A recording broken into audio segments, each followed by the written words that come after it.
এসিটা ফিটিংসের পর থেকেই গ্যাসের প্রবলেম। এখন ঠান্ডা হচ্ছে না, কোথায় লিক আছে আমরা এখন বের করবো আর কি। এসির ভিতরে আউটডোরে লিক না ইনডোরে লিক, ফিটিংসের 2 মাস পরই হচ্ছে যে পুরোপুরিভাবে গ্যাসটা চলে গেছে।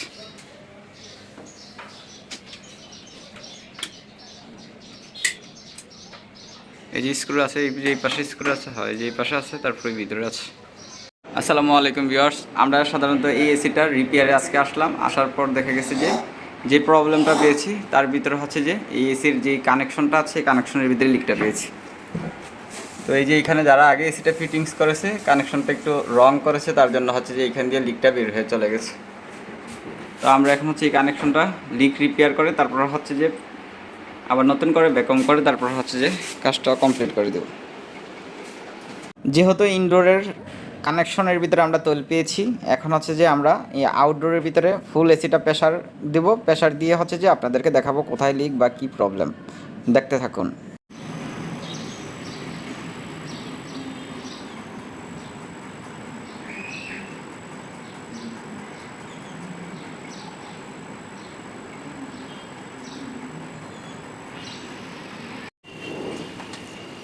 আমাদের প্রেশার মোটামুটি 250 হয়ে গেছে, দেখা গেছে 300 দিব আর কি। যেহেতু 250 হয়ে গেছে, 300-তে আসলে বন্ধ করে দিব।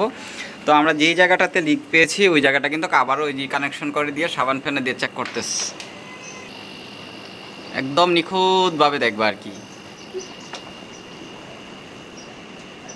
তো নতুন করে এখন আবার হচ্ছে যে প্রেশার দিয়ে চেক করতেছি।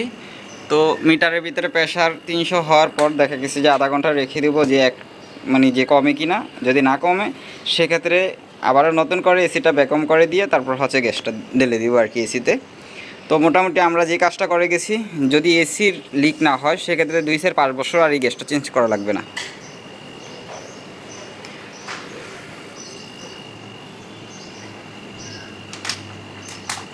চারিদিক দিয়ে ঘুরে ঘুরে দেখো।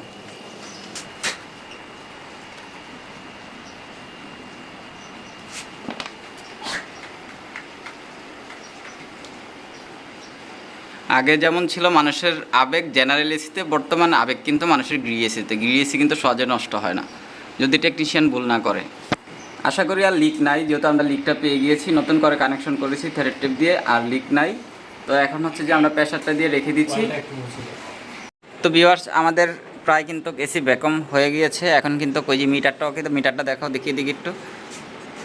তো দেখেন মিটারটাও কিন্তু একদম প্রেশার একদম জিরোতে নেমে আসছে আর কি, যেহেতু ব্যাকআপ কমপ্লিট হয়ে গেছে। তো আমরা এখন হচ্ছে যে কম্প্রেসারটা বন্ধ করে দিব।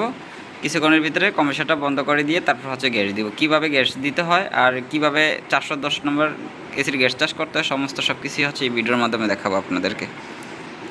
যে অনেক টেকনিশিয়ানই আছে কোন সিলিন্ডারে গ্যাস কীভাবে দিতে হয় ওইটাও জানে না। তো দেখা গেছে যে বর্তমানে হচ্ছে যে এই ভুলগুলোর কারণেই কিন্তু এসির বিভিন্ন ধরনের প্রবলেমগুলো দেখা দেয়। তো সবসময় এই জিনিসটা মনে রাখতে হবে, 410 নম্বর গ্যাস চাষ করতে গেলে কিন্তু সিলিন্ডারটা উল করে নিতে হয় আর কি। আর 22 নম্বরের সিলিন্ডারটা কিন্তু যেভাবে আছে ঠিক ওইভাবেই দাঁড়া করে নিতে হয় আর কি। তো এগুলো অনেকেই বোঝে না, না বোঝার কারণে দেখেছে অনেক ধরনের কাজে প্রবলেমগুলো ঘটে। আবার অনেকে আছে 22 নম্বর গ্যাসের দাম 3000 টাকা কেজি, তার জন্য হচ্ছে 407 নম্বর একটা গ্যাস আছে, ওই গ্যাসটা অনেক সময় দেখি যে এসিতে অনেক টেকনিশিয়ান ঢুকায় দেয়। তো তার জন্যই কিন্তু বড় বড় ধরনের প্রবলেমগুলো দেখা দেয়। তো একটু দেখা গেছে যারা এসির রিপেয়ারের কাজগুলো করাবেন একটু দক্ষ টেকনিশিয়ান দেখে জেনুইনভাবে কাজটা করতে যাবেন, 2 টাকা বেশি হলেও দীর্ঘদিন টিকসই হবে। তো আমাদের ব্যাকআপ কমপ্লিট, বন্ধ করে দাও ভাই।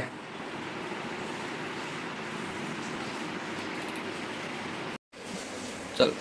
তো যখনই গ্যাস চাষ করবেন অন্তত সিলিন্ডারটা ঠিক এইভাবে উপর করে নিতে হবে। 410 নম্বর যেই গ্যাস, এটা যদি এইভাবে উপর করে নেওয়া না হয় সেক্ষেত্রে কিন্তু এসির ভিতরে একুরেট লিকুইডটা আসবে না কখনই।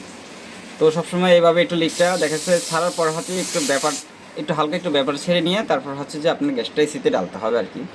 তো আজকে আপনাদেরকে দেখাবো যে কত প্রেশার দিলে 410 নম্বর গ্যাসটা একুরেট হয়। 410 নম্বর গ্যাসের যে প্রেশার, রানিং প্রেশার থাকে হচ্ছে যে সবসময় হচ্ছে যে 150, মানে যে 150-এর মতন থাকে হচ্ছে রানিং প্রেশার। আর 350 প্রেশার থাকে হচ্ছে স্তব্ধ বন্ধ অবস্থায় আর কি। তো এই জিনিসগুলো অনেকেই বোঝে না। যেমন 22 নম্বর গ্যাস আগে বলতো যে 55 প্রেশার দিলে কিন্তু এসি ঠান্ডা হতে ভরপুর। তো অনেক টেকনিশিয়ান আছে ঠিক মতো আসলে যে বোঝে না, সেই ক্ষেত্রে প্রবলেমগুলো দেখা দেয়।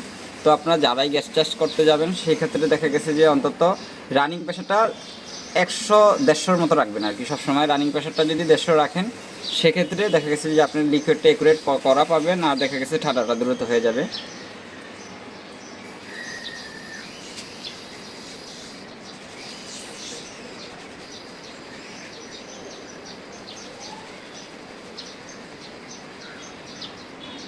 মোটামুটি আমরা 150 প্রেশার দিয়েছি এখন, আর বাকিটা হচ্ছে রানিং করে দিয়ে তারপর হচ্ছে গ্যাসটা দিব আর কি। এখন হচ্ছে যে এসিটা রানিং করব। তো আমরা কিন্তু এখন এসিটা ওপেন করে দিয়েছি। তো আপনারা তো দেখলেন যে আমরা কীভাবে প্রথমে গ্যাসটা দিয়েছি, কীভাবে ভ্যাকুম করেছি। তো এখন হচ্ছে যে বাকি যেইটুক এসির গ্যাসের প্রয়োজন পড়ে রানিং প্রেশার, ঠিক ওইটুকু দিয়ে দিব আর কি। আমরা কিন্তু গ্যাসটা দিচ্ছি আর কি। আজকে যদি আমাদের এই গ্যাস চার্জ দেখেন, তাহলে আপনারা যেই কোনো এসিতে গ্যাস চার্জ করতে পারবেন আর কি।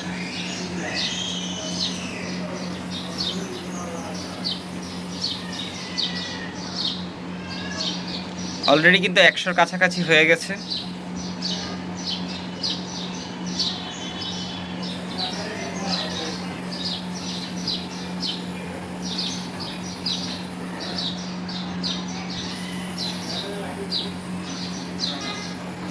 এই যে আমাদের মিটারে কিন্তু কিভাবে গ্যাসটা যাচ্ছে এই দেখেন আপনারা, এখান দিয়ে কিন্তু দেখা যায় আর কি। গ্যাসটা যখন যায় তখন কিন্তু ঠিকই দেখা যায়। বারবার বলি, যারা 410 নম্বরে গ্যাস চার্জ করবেন, সবসময় সিলিন্ডারটা এইভাবে উল্ট করে নিতে হবে। আর যদি 22 নাম্বার এসির গ্যাস চার্জ করেন, তাহলে ওই নিচের মাথাটা হচ্ছে উপরে দাঁড়া করে দিবেন। প্রথমে দিয়ে এক পাইপ এইভাবে উল্ট করে দিয়ে বাকিটুকু দাঁড়া করে দিতে হবে। যদি ওইভাবে 22 নাম্বারটা যদি ওইভাবে দাঁড়া করে না দেন, সেক্ষেত্রে কিন্তু আপনার এসির কম্প্রেসার যে কোনো মুহূর্তে জ্বলে যেতে পারে। আর 410 নাম্বারটা ঠিক এইভাবে উপর করে তারপর হচ্ছে লিকুইডটা দিতে হয় আর কি।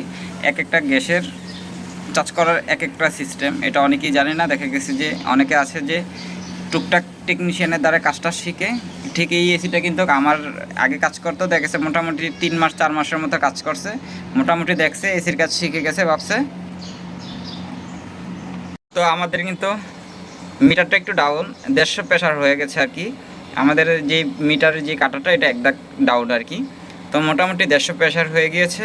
তো এখন হচ্ছে যে আমরা হচ্ছে যে এই যে দেখেন, আমরা যেহেতু এসিটা ভ্যাকুম করার কারণে কিন্তু একদম একুরেট লিকুইড হয়েছে, পাইপগুলো কিন্তু অস্থিরভাবে কামতেছে। তো মোটামুটি আমাদের কাজ কমপ্লিট হয়ে গিয়েছে। এটা হচ্ছে বাইরের সাইডে, আমাদের এই কাজটা হচ্ছে জুলে করতে হয়েছে আর কি। তো এখন হচ্ছে যে কাজটা কমপ্লিট, আমরা মোটামুটি হচ্ছে যে এখন হচ্ছে যে চলে যাব আর কি। তো আমরা কীভাবে গ্যাসটা দিয়েছি আপনারা তো দেখলেন। আমাদের প্রেশার কিন্তু 150 আছে আর কি, মানে 10 প্রেশার হচ্ছে যে আমাদের মিটারটা হচ্ছে ডাবল দেওয়া আর কি। তো আজকের মতন এতটুকু, আল্লাহ হাফেজ। আসসালামু আলাইকুম বন্ধুরা, আপনারা তো দেখলেন আমরা কিভাবে এসির লিকটা রিপেয়ার করেছি, তারপর হচ্ছে যে কিভাবে গ্যাসটা দিয়েছি। তো যদি আমাদের এই কাজগুলো যদি সবসময় আপনারা লক্ষ্য করেন, তাহলে কখনই কোনো টেকনিশিয়ান দ্বারা প্রতারিত হবেন না। তো নিজের কাজটা নিজের বুঝে নেওয়াই উচিত। সবাই তো আর আমাদের মতন কাজ করে না। যদি কখনও দক্ষ টেকনিশিয়ানের প্রয়োজন পড়ে, তাহলে অবশ্যই আমাদের চ্যানেলটা ভিজিট করবেন, আর আমাদের ডিসক্রিপশনে দেওয়া নাম্বারে আমাদের সাথে যোগাযোগ করবেন। আসসালামু আলাইকুম, আল্লাহ হাফেজ।